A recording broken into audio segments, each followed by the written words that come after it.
Right, welcome to my unboxing and painting tutorial video for the IG-100 Magnaguards unit expansion for the Star Wars Legion tabletop miniature game.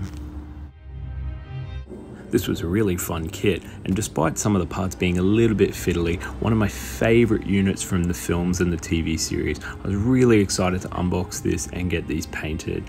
I've gone with a Canon painting scheme with these ones, but really happy with how they turned out.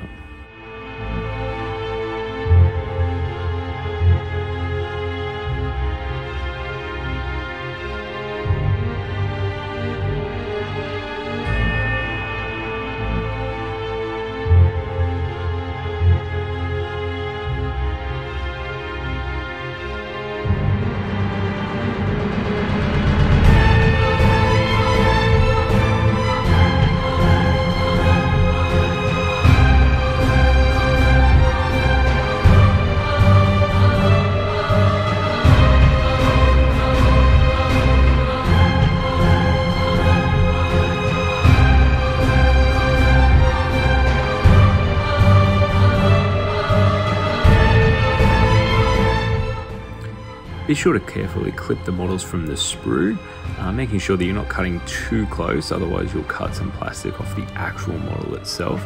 And make sure you do clean up at the end with a hobby knife.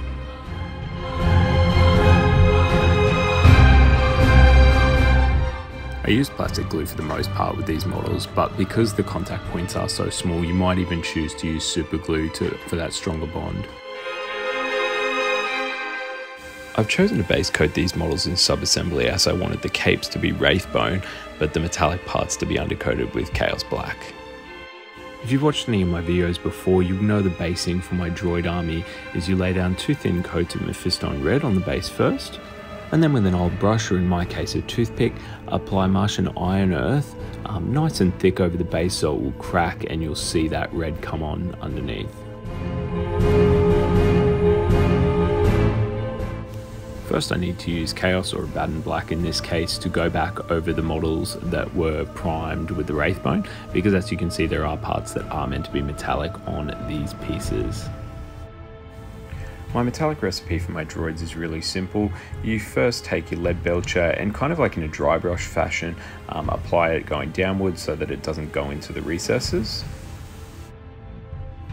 Now for the power weapons, I used a mixture of Phoenician Purple, Bugman's Glow and Ceramite White, and I kind of blended these colours together. I started with a really thin down coat of the purple to fill all those recesses, and then I started building it back up with a 50-50 mix of the purple and Bugman's Glow, and then eventually by the time you get to the last layer, it's just Ceramite White on the top raised edges of the power weapon to give it that real crackling effect.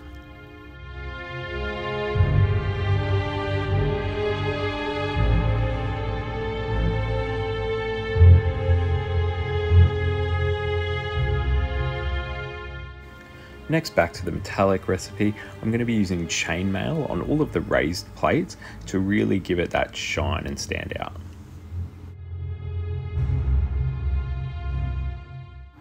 Now I'm only going for tabletop level with these models. In reality, if I had a little bit more time, I could go through and highlight the gun properly. But for the edge highlights on the gun, I'm just going to go with an Eshin Grey over the top of the base coat black, just to kind of make it look like the light is hitting it.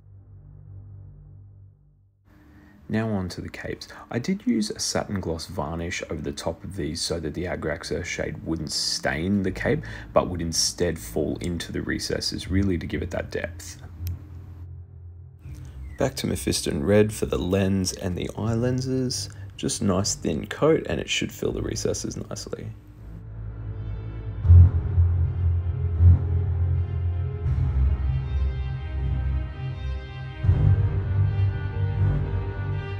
Lastly, I wanted the raised metallic armor plates to kind of stand out, mirror what's on the box, so I shaded them with Drakenhof Nightshade just to give them that blue tinge.